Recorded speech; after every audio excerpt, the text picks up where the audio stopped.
Isang mapagpalang araw na naman sa ating lahat, mga busing, mga idol, mga kapaytertog. Welcome back to my YouTube channel. For today's video, isishare ko sa inyo ang simpleng methodology or diskarte namin sa paghukay ng foundation dito. Tara, let's go.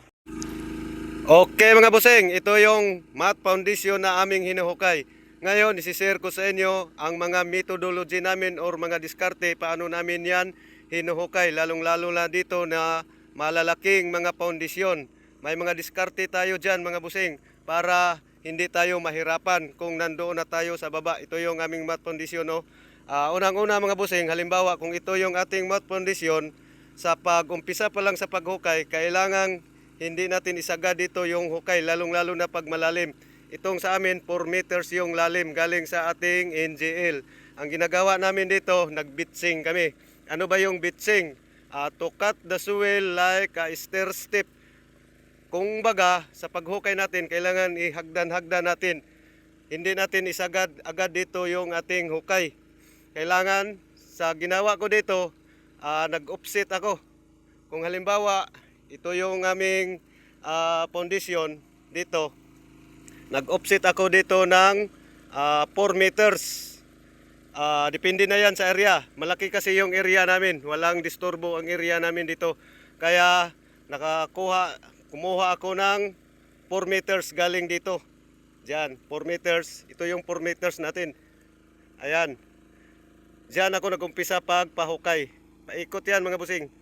Tapos, yung tinatawag nating bitsing, kailangan to cut the soil like a stair step. Kumbaga, ihagdan-hagdan natin. Hagdan ako ng 1.5 meters yan, yung makikita natin yan.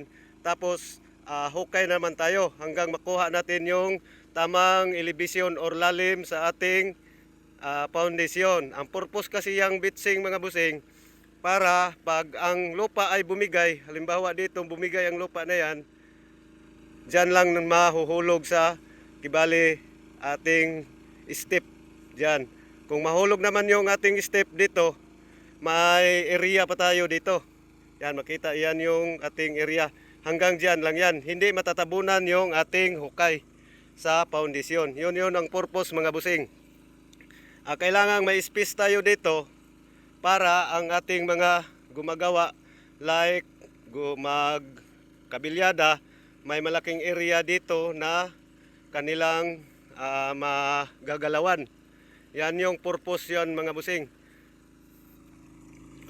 Kung halimbawa matubig, katulad dito, matubig yung aming area, gagawa ko diyan ng pit para yung ating water pump diyan ipipisto para ang lahat ng tubig diyan pumasok. Malalim yan diyan mga busing.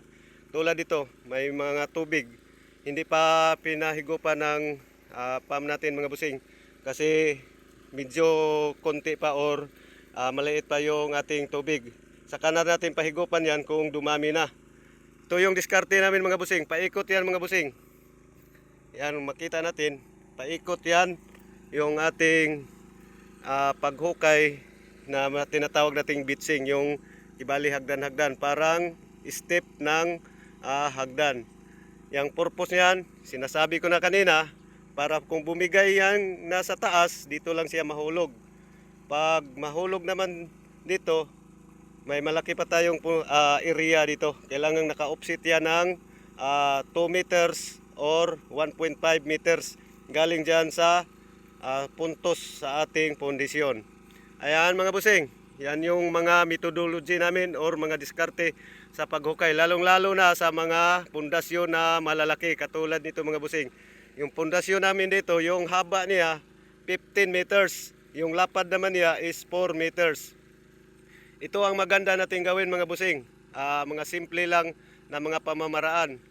Para may mga idea naman kayo kung kayo ang aabot sa mga ganitong mga sitwasyon. Lalo na sa ating mga construction workers. Kung ikaw ang nagdala ng trabaho, kailangang madiskarte tayo para iwas disgrasya. Para yung ating mga tauhan diha, kung halimbawa bumigay, hindi matabunan, may matakbuhan pa sila dito. Yan mga busing. Ito yung isi-share ko sa inyo ngayon.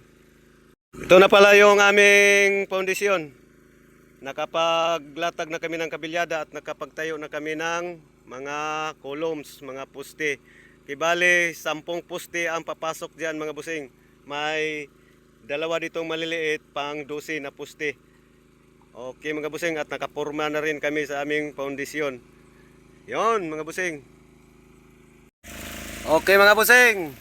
Yan, sana may natutunan kayo sa aking video. At ito yung mga methodology namin or mga diskarte. Paano namin hinuhukay yung aming foundation, lalong-lalo na sa malalaking foundation. Okay, hanggang dito na lang. Thank you for watching at subscribe for more info.